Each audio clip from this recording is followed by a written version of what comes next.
नमस्कार दोस्तों, मैं दीप बहुगुणा स्वागत करता हूं आपका अपने YouTube चैनल पे। इसका नाम है स्टडी इन दीप्स एम्पायर। तो पिछली वीडियो में आपने मेरे साथ देखा था एक समान चाल से गतिमान किसी वस्तु का दूरी समय ग्राफ, और आज की वीडियो में हम इससे थोड़ा आगे बढ़ रहे हैं, जिसमें कि हम ये देखेंगे वेग समय ग्राफ के बारे में। ठीक है, तो वेग समय ग्राफ क्या होता है, S equal to A C into C D क्या होता है, ये सब हम सीखेंगे आज की वीडियो में। तो बिना किसी देरी के वीडियो शुरू करते हैं। अगर आप चैनल पर नए आए हैं तो चैनल को सब्सक्राइब करना भूल जाना। चलिए शुरू करते हैं। तो वेग समय ग्राफ क्या होता है, तो सबसे पहले हम इसको देखते हैं। एक सरल रेखा में चल रही वस्तु के वेग में समय के साथ परिवर्तन को वेग समय ग्राफ द्वारा दर्शाया जाता है। क्या बोला मैंने? एक सरल रेखा में चल रही वस्तु के वेग में समय के साथ परिवर्तन को वेग समय ग्राफ द्वारा दिखाया जाता है। इसका क्या मतलब होता है? इसका ये मतलब होता है कि हमने जो ग्राफ बनाया था वैसे ही हम ग्राफ बनाएंगे, और इसमें नीचे की साइड तो हमारा टाइम यानी समय ही रहेगा, और इधर की साइड यानी वाई अक्ष पे हमारा क्या आ जाएगा, यहाँ पे वेग आ जाएगा। और वेग हमारा क्या होता है? किलोमीटर प्रति घंटा।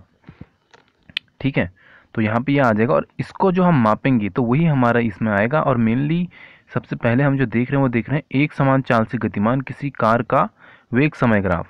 अभी एक समान चाल से कोई एक, यहाँ पे देखो आप, एक गाड़ी चल रही है, तो ये यहाँ से आई, और यहाँ पे आप उसका टाइम देखो। ठीक है, टी वन टाइम पे वो यहाँ पे ए बिंदु पे पहुँची है, और यहाँ से वो टी टू टाइम तक जब गई, ठीक है, इसको यहाँ पे डी से प्रदर्शित कर रखा है, तब वो यहाँ बी बिंदु पे पहुँची है। यानी यहाँ पे इसकी जो स्पीड है, ठीक है, यानी इसका जो वेग है वो कितना है? 40 ही है। पूरी जितनी भी इसने जर्नी तय की है उसमें इसका जो वेग है वो 40 ही है। तो यहाँ पे क्या है कि एक समान चाल से गतिमान किसी कार का क्या है, ये वेग समय ग्राफ है। तो यहाँ पे इसका वेग समान है, तो इसके लिए इसकी चाल जो होगी वो भी 40 किलोमीटर प्रति घंटा ही होगी। अब देखते हैं इससे थोड़ा आगे। इस ग्राफ में समय को x अक्ष पर हमने देख लिया, और वेग को y अक्ष पर बताया जाता है। यदि वस्तु एक समान वेग से गतिमान है तो समय के साथ वेग समय ग्राफ की ऊंचाई में कोई परिवर्तन नहीं होगा। ठीक है, ये हमने देख लिया 8.5 में, उसमें जब वो हमेशा क्या चलना है, 40 किलोमीटर प्रति घंटे की स्पीड से ही चलना है। यह x अक्ष के समांतर सीधी रेखा होगी। ठीक है, ये हमने देख लिया। और क्या देखा था हमने? डायग्राम में देखा था एक कार जो कि 40 किलोमीटर प्रति घंटे के एक समान वेग से गति कर रही है, इसके वेग समय ग्राफ को हमने देखा अभी। ठीक है, और हम ये भी जानते हैं कि जो हमारा एक समान वेग से चल रही कोई वस्तु होगी, उसके जो वेग होगा उसका वेग तथा समय के गुणनफल से विस्थापन प्राप्त किया जाता है। अब विस्थापन कैसे मिलता है, यहाँ पर मेन चीज यही आती है। तो वस्तु का वेग, ठीक है, वेग गुणा समय, इन दोनों का जब हम गुणनफल करेंगे तो उसका विस्थापन आ जाएगा। वेग समय ग्राफ तथा समय अक्ष के द्वारा घेरा गया क्षेत्र विस्थापन के परिणाम के बराबर होता है। यही इंपॉर्टेंट है। चित्र में हमने देखा T1 और T2 समय के बीच कार द्वारा जो तय की गई दूरी है उसको ज्ञात करने के लिए T1 व T2 के संगत बिंदुओं को इससे ग्राफ पर लंब हमने खींचा। ABCD याद है ना आपको? तो यहाँ पे क्या हुआ कि 40 किलोमीटर प्रति घंटे की वेग को ऊंचाई AC, यहाँ पे देखो ऊंचाई क्या है हमारी, ये है AC और BD। ठीक है, तो ऊंचाई हमने देखी AC और BD। ठीक है, और समय जो था हमारा वो था T2 माइनस T1, यानी वहाँ पे जो टाइम लगा होगा उसको हम क्या करेंगे, बड़े टाइम में से छोटा टाइम घटा देंगे, उसको लंबाई AB से हमने प्रदर्शित किया है। इसलिए जो समय T2 माइनस T1 है, इसमें जो कार द्वारा तय की गई दूरी है, इस प्रकार व्यक्त किया जा सकता है S equal to A C into C D. ठीक है, इस प्रकार हम इसको व्यक्त कर सकते हैं, S equal to A C into C D. अब ये क्या है, चलिए यहाँ डायग्राम में दिखाता हूँ आपको। तो यानी S बराबर हम निकाल रहे हैं ये वाली भुजा गुणा ये वाली भुजा, यानी ये हमने क्या निकाला, जैसे कि आयत का आपको फॉर्मूला याद होगा, उसी से हम इसको निकाल रहे हैं, क्षेत्रफल निकाल रहे हैं मेनली इसका। तो यहाँ पे 40 किलोमीटर उसका वेग यानी AC हो गया, और यहाँ पे गुणा T1 into T1 minus T2 करेंगे हम। क्या करेंगे? T2 माइनस T1, तो अब यहाँ पे आप देखो 40 into T2 minus T1 kilometre हो जाएगा। और ये क्या है हमारा चतुर्भुज ABCD का यही क्षेत्रफल होगा, जो कि यहाँ पे आपको डायग्राम में देखो छायांकित भी कर रखा है। ठीक है, तो यहाँ पे यही इंपॉर्टेंट है कि हमको कैसे यहाँ पे चतुर्भुज का क्षेत्रफल निकालना है, और वो हम ऐसे निकालेंगे। अगर यहाँ पे हमको T2 मान लो कि 10 दे रखा है, ठीक है, और T1 दे रखा है 5, तो ये क्या हो जाएगा 10 माइनस 5 हो जाएगा, यानी 5 और 40 गुणा 5 करेंगे हम तो 200 हमारा यहाँ पे आंसर आ जाएगा। और यहाँ पे हम सीधे बटोर लेंगे 6 नंबर। तो इसलिए यहाँ पे ये बहुत ही ज़्यादा इम्पोर्टेंट है। और ये ग्राफ भी आप याद रखना है, यहाँ पे जब 0 सेकंड था तो सब कुछ 0 था, यानी वेग भी 0 था मीटर प्रति सेकंड में, और किलोमीटर प्रति सेकंड में भी 0 था।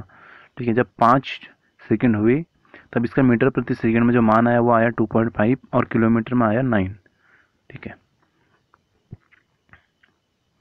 तो चलिए अब देखते हैं ये वाला ग्राफ आपको ऐसे ही समझ में आ गया। ये हमने सेम कल कर रखा है। इसमें क्या है कि एक समान त्वरित गति से गतिमान किसी कार का वेग समय ग्राफ, और ये कार का वेग समय ग्राफ हमने कल भी देखा था, सेम उसी प्रकार है, बस यहाँ पे हमने वहाँ पे कुछ और देखा था, यहाँ पे क्या है वेग है। ठीक है, पिछले वाले जो हमने डायग्राम देखा था इसमें हमने यहाँ पे क्या देखा था, दूरी देखी थी, और इसमें यहाँ पे क्या है वेग है, बस इतना ही अंतर है। और बाकी सारे फॉर्मूले वही हैं, और T2 माइनस T1 तो लगेगा ही लगेगा। ठीक है, और ये वाले डायग्राम भी हमने देख रखे। यहाँ पे कुछ नहीं हो रहा है, यहाँ पे क्या हो रहा है कि जो समय के साथ इसकी गति क्या हो रही है, ये समझो आप, धीमी होती जा रही है। और यहाँ पे ये वाला थोड़ा इंपॉर्टेंट है डायग्राम, आप देखो बी वाला, तो यहाँ पे कि इसमें क्या है कि असमान गति है। यहाँ पे गति क्या है हमारी समान नहीं है, असमान त्वरित गति से गतिमान एक वस्तु के वेग समय ग्राफ को यहाँ पे दर्शाया गया है। तो यहाँ पे आप खुद देखो, जब वो 0 समय में थी तब तो दोनों 0 0 ही रहेंगे। उसके बाद जैसे ही वो 4 पे आता है तो ये यहाँ पे इसका वेग 10 पे चले जाता है, और इसके बाद थोड़ा सा आगे बढ़ता है तो ये देखो आप, जैसे ही वो 5-6 पे आता है तो यहाँ पे 20 चले जाता है, फिर थोड़ा कम जैसे 10 पे आता है तो फिर से ये 10 पे आता है। यानी आप यहाँ पे आप ये चीज़ देखो कि यहाँ पे मतलब एक निश्चित नहीं है, यह देखो आप आकार कभी अप कभी डाउन, कभी अप कभी डाउन, ये हो रहा है ना। तो यहाँ पे यही चीज़ इंपॉर्टेंट है। इसके बाद आता है ग्राफी विधि से गति के समीकरण। तो ग्राफी विधि से अगर हम देखें तो इस प्रकार के 3 समीकरण हमको प्राप्त हैं। जो सबसे पहला है वो है हमारा v equal to U plus A T, और दूसरा है s equal to U T plus half A T square. ठीक है, ये वाला थोड़ा इंपॉर्टेंट भी है, s equal to U T plus half A T square. ठीक है, तीसरा है हमारे पास 2as equal to V square minus U square. अब यहाँ पे ये जो भी मैंने आपको बोला ये कौन क्या है ये सब हम अगली वीडियो में देखेंगे। यहाँ पे अभी मैं आपको सिर्फ इनके नाम बता देता हूँ। ठीक है, तो जो u है ये है हमारा, u तो हमको पहले से ही पता है, u क्या है प्रारंभिक वेग है, और t क्या है समय है, इतना दोनों का तो हमको पता है। और a हमने बोला था कि त्वरण को बोलते हैं। ठीक है, जहाँ u वस्तु प्रारंभिक वेग है जो कि t समय के लिए एक समान त्वरण a से चलती है, और v क्या है अंतिम वेग, ये भी हम पहले पढ़ चुके हैं, तथा v अंतिम वेग है, तथा t समय में वस्तु के द्वारा तय की गई दूरी s है। यानी जो वस्तु है इसने t समय में जितनी भी दूरी तय की इसको हमने s से प्रदर्शित कर रखा है। ठीक है, समीकरण हमने जो देखी 8.5 यानी पहला समीकरण, ये वेग एवं समय के संबंध व्यक्त करती है।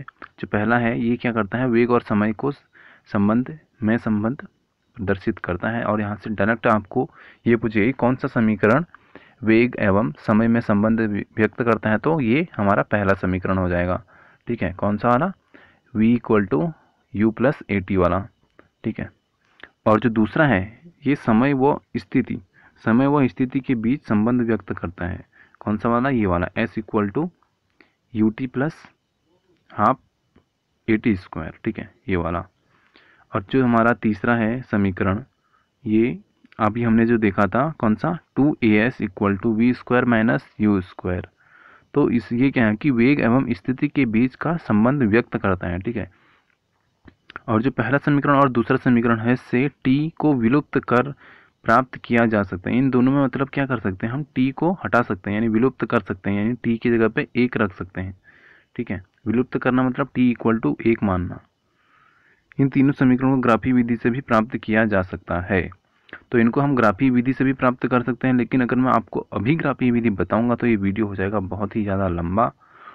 वेल ये चैप्टर वैसे भी बहुत ज़्यादा खींच गए हैं, बहुत लंबा हो गया, इसकी 5-6 वीडियो तो ऑलरेडी आ चुकी हैं और वृत्तीय गति अभी बचा है हमारा। अभी तो ये बहुत ही लंबा चैप्टर रहेगा। हाँ, तो अभी बस इसमें मैंने आपको अब अगले वीडियो में जो हम सीखेंगे वो ये सीखेंगे कि जो इसके ग्राफ हमने बनाना है उसमें जो 3 समीकरण हैं इनको हम दर्शाएंगे और वहीं से हम वृत्तीय जो हमने अभी ये देखा कौन सा एक समान वृत्तीय गति, ये भी हम अगले वीडियो में देखेंगे। तो यहाँ पर करते हैं वीडियो को समाप्त। जय हिंद, जय भारत।